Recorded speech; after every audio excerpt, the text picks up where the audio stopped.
Hi, I'm Erin Otan, Director of Research Programs at Z Prime, and I'm here with Jay Boisseau, Director of Austin City Up.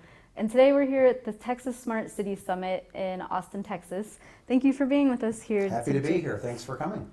So you are the Director of Austin City Up, the host of this event. Can you tell me a little bit about the organization and what your mission is? Sure. So our overall vision is to create a comprehensive, integrated, inclusive smart city fabric in Austin that can be used to collect a lot of different kinds of data and conduct lots of different analytics spanning those different data sources to address problems in housing and affordability and homelessness and public safety and mobility, in health, education, workforce development, energy sustainability, you name it. The more data that you collect, the better chance you have of using data analytics and data science to improve our answers to develop solutions for some of these. And so that's really what we want to achieve in Austin City Up is, we'll take successes of this little project here and that project there and that project there, but the eye is on the prize, right, of having lots of projects collecting data and being able to do data analytics and science across many data sources so you can maybe answer some hard questions, maybe find some solutions that aren't obvious. And you're also involved in the Austin Forum on Technology and Society, so a lot of technology and data in your life. How do you really see that event or that series, which informs the community about different emerging technologies, how do you see that really impacting the Austin community? So the Austin Forum on Technology and Society I started many years ago. And I delegated to other people and it ran itself for a long time, but about 4 or 5 years ago, I started running it again, and we brought it down into downtown where so many tech companies are now based. And the mission has never really changed, though. Technology is pervasive in our lives, and they're always hearing about new and emerging technologies, and we use them all the time, but not everybody understands all of them. And typically, if you're an expert in one, that doesn't mean you're an expert in the others anyway. So we intentionally change the topic every month.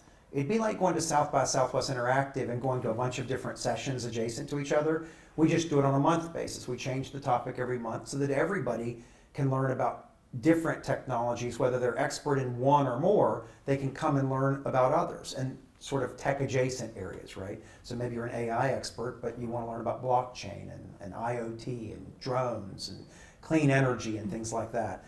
And so we ask all of our speakers to educate first and foremost at the beginning of their monthly presentation, and then to address some of the more advanced topics later in their presentation. And then we combine that with a networking event so that you can meet people that are practitioners in that area and maybe potential collaborators. And so the Austin Forum is information, education, networking, all towards fostering awareness and collaborations and partnerships. It does very well at that. We're the largest monthly tech series in town. 200 to 300 people every month, brave weather, traffic, whatever it takes to get down to those events. And they consistently grow, draw more and more returning people to them every month. And so that's a really simple mission. Educate, inform, network, connect people to each other into ideas, and hopefully foster some new ideas and collaborations. Austin City Up, of course, is more specialized. It's really about bringing all these companies and change makers together towards a smart city endeavor. So occasionally there's crossover events. The more general education Austin Forum will have a topic that is a smart city topic, and then it's kind of a crossover event. And we've heard a lot today about things that different cities are doing that are really working well for them. What are some of the things, what are some areas that Austin could improve upon, things that they aren't doing so well? Well, I would say we're really at the beginning of the smart city journey, right? So as you know, cities have been around for 5,000 years, but digital technology have only been around for several decades and really only popular and in people's hands for a couple of decades. And so we're all at the beginning of this collecting data and understanding how analytics can improve our human understanding. It can augment it, and in some cases, replace it. We all hope for autonomous vehicles someday, or autonomous drones to survey dangerous situations so humans don't have to. So, we're at the very beginning of this, and I think the way that we could improve in Austin is, well, the summit today is a step, right? Increasing awareness of the importance of these approaches, that it's not about the technology, it's about people, but it's a new set of tools that you have to really learn and master and embrace. If you don't use them, you're basically throwing away potential understanding. So every company embraces its data now and data analytics. They don't call it smart business, they just do data analytics on the back end to improve their efficiencies, improve their products, improve their services.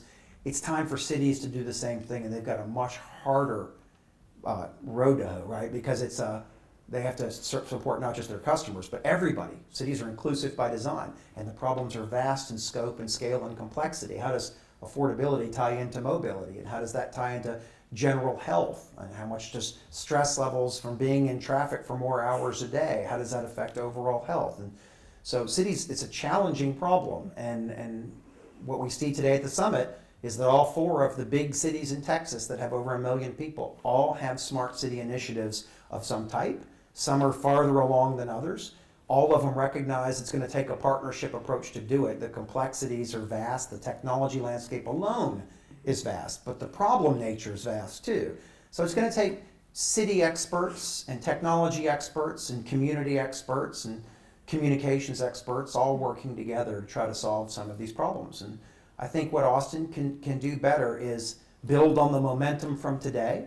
We had a lot of folks from Austin in the room, not all from San Antonio, Houston, and Dallas, a lot from Austin. I think they're excited about it, and I hope that over the next year we see more specific projects with measurable results towards strategic outcomes. So really addressing affordability issues, really addressing mobility issues in a measurable way, right?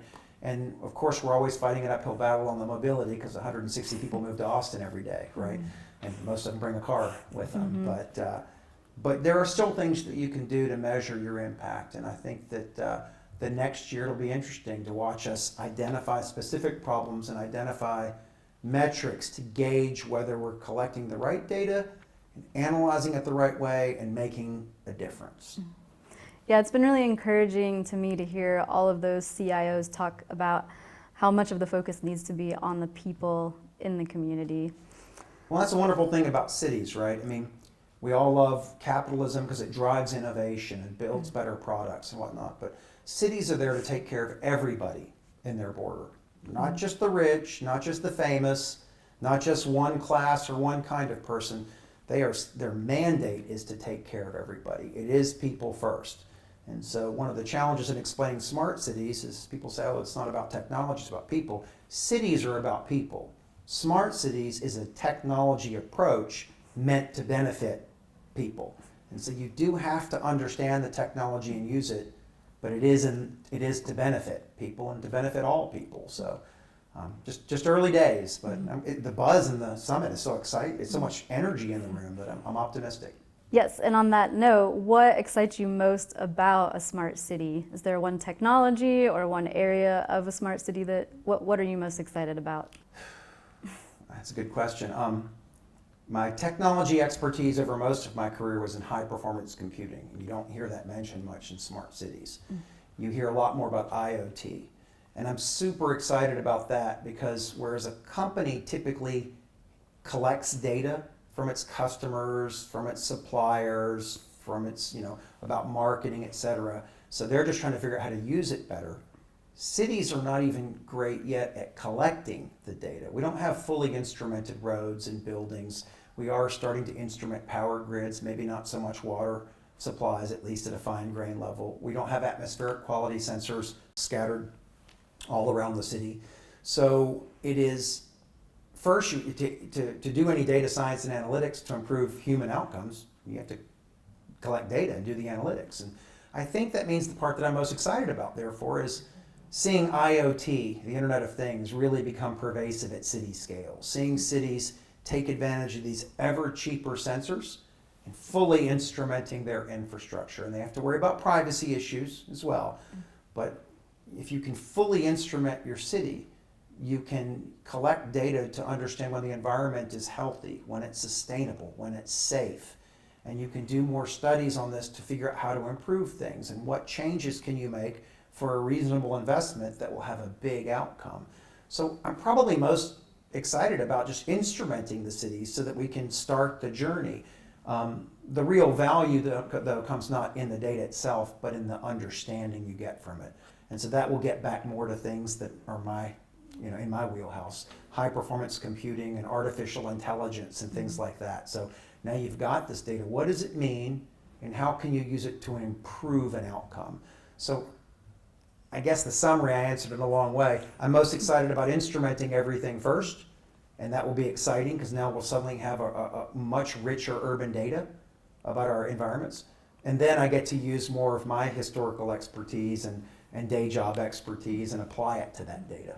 Well, thank you so much for being here with us today. Thank you for hosting the event, and I look forward to the next one a year from now to see how far we've come. Yeah, we're going to do these every year now and rotate cities, and I think we're all excited about it. So thanks for coming today. Thanks, Jay.